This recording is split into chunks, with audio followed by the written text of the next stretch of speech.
Историјата вели дека работниците традиционално испраќаат пораки за подобри работни услови на 1 мај. Но годинава протестен марш се случи на самиот почеток, на 28 јануари. Иако температурите се ниски, социјалниот термометар врие. Работниците не можеа да ја чекаат пролетта, бидејќи за инфлацијата и сиромаштијата зимски сон нема. Не е само битна мојата плата. Битна е за сите други платата да се покаче, поради тоа што со 65.000 денара потрошувачка кошничка, двојца маж и жена со минимална плата, фали уште една минимална плата. Не заслужува ние како вработени во шумарството да се соочуваме секој ден со разни предизвици, опасни и по живот и по здравје, а да имаме минимални плати. Кореографијата добро позната. Знамиња, транспаренти и свирчиња. Веднаш по крајот на работното време, паркингот пред ССМ почна да се полни со работници од целата земја. Меѓу синдикалните знамиња, развиорено беше и она на НАТО. Оптимизмот кај присутните умерен, а очекувањата скромни. Велат не бараат чуда, туку реално зголемување на платите. Со сегашното законско решение, според кое минималната плата се усогласува еднаш во годината, во март, работниците не гледаат олеснување од растечките цени и трошоците за живот. Март, а во април ќе ги земат, а до април дори ги земат тие 1500, цениве нагло се зголемуваат.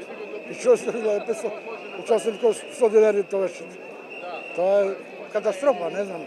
Тешко, стварно, ова народ се како обстануваме со минимална плата што ига 26.000 толку. Атмосферата дополнително ја вжешти интервјуто на премиерот Христијан Мицкоски, кој во предвечерието на протестот обвини дека тој има политичка агенда, а синдикатот го нарече продолжена рака на опозицијата.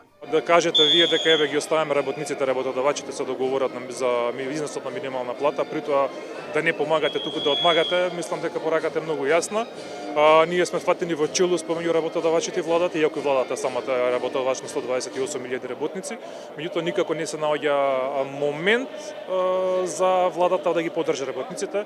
По она што го гледаме и на економско-социјален совет и пораките што излегуваат во јавност, се поддржуваат само работодавачите со цел да не се дозволи македонскиот работник да живее достоинствен живот и да го задржиме во државата, да не иде да печели пари во странство. На прашањето дали останатите синдикати го поддржуваат протестот, Дејановски вели: Ниту сме барале поддршка, ниту сме прателе покана за некој да дојде од другите синдикати или политички партии, бидејќи гледаме тие се врзаа на нашиот протест. Ние пратевме покана и позвик до работниците.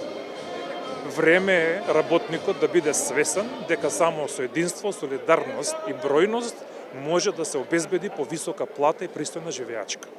Денеска ќе биде голема порака и до нас, и до владата, и до работодавачите, се во зависност колку работници се свесни дека треба да излезат на протест. Ако бројката е голема, ќе добиеме. Ако бројката е мала, нема да добиеме ништо. Отсуството на вториот по големина синдикат, Конфедерацијата на слободни синдикати, беше евидентно. Ден пред протестот разговаравме со председателот Благоја Ралповски. Во телефонски разговор ни кажа оти и тие се залагаат за зголемување на платите, а конкретно на прашањето дали ќе дадат поддршка на протестот, одговори дека ќе дадат онолку колку што добиле од ССМ во минатото. Иако договоривме изјава, Ралповски дента кога требаше да разговараме, не одговори ниту на телефонските повици, ниту на пораките што му ги испративме. Одговор немаше ниту од Маријан Ристевски од КСОМ. Кога стигна и часот за старт на протестот, пред зградата на ССМ се обрати првиот човек на организацијата. Ве повикувам да тргнеме кон собранието, Стопанската комора и владата. Првата станица беше веднаш за Даголот. Пораките очекувани, барања за плати од кои ќе се живее, а не преживува.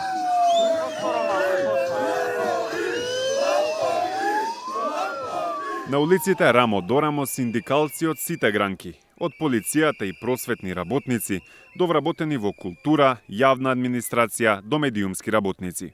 токму преку вакви настани да издигнеме потребата да укажем дека нам ни треба посебен гранков колективен договор во кој првиот член би бил прво вработување на медиумски работник просечна плата во Република Македонија. Така што ние имаме уште по надградено и по темелно барање од она што е во рамки на денешниот протест на работниците. Реката од неколку илјади граѓани покажа оти тесното грло кај рекорд е премало за насобраното незадоволство. И додека колоната се движеше, се слушаа работнички песни.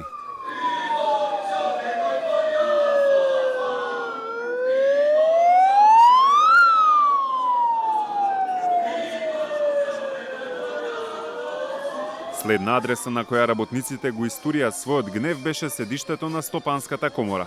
Таму добивме шанса да го прашаме председателот на ССМ Слободан Трендафилов за наводите на премиерот оти протестот има партиска позадина.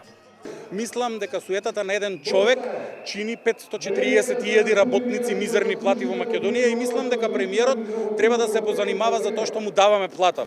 Трендафилов го прашавме и за ставот на владата дека ќе поддржат се за што би се договориле синдикатите и работодавачите. Најголемиот работодавач во државата е владата и да се изземе од социјалниот диалог, да ги остави луѓето позади мене на ветрометина, да се сноѓаат кој како знае и уме и да не можат да врзат крај со крај на месецот со нивната плата, односно да не може да преживеат од први до први со платата, а да зборува дека сакал.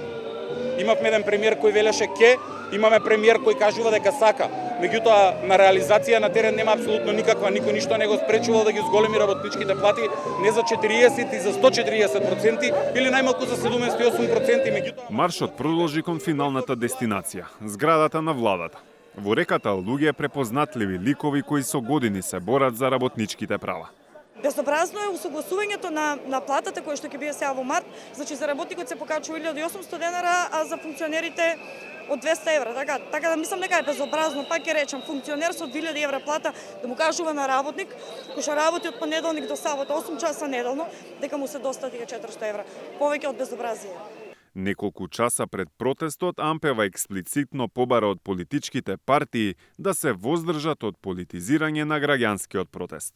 Не можев да се воздржам, бидејќи во секој протест, за секој марш, дали било за 8 март, дали било шарена револуција, што и да е, кога тие ќе се приклучат или кога тие ќе дадат поддршка на некој протест, го делегитимираат на некој начин протестот. Така да фала им до сега за се што направија за работниците, меѓутоа време е да се тргнат настрана, да ги остават работниците конечно да ги бараат своите права. Толку е. На финалниот пункт атмосферата кулминираше, но не со славје, туку со ултиматум. Можете да правите колку сакате притисок. Да блокираме нешто ни се потребни 21 човек на улица. На две локации по 21 човек 42. Тука има многу повеќе од 21 човек. Ке ве блокираме како што не блокирате вие. Сојузот на синдикати на Македонија предупреди оти ова е последниот мирен марш. Доколку нема слух за зголемување на минималната плата на 600 евра, следуваат блокади на витални институции, генерален штрајк и собирање 10.000 потписи за предлагање закони за намалување на функционерските и зголемување на работничките плати.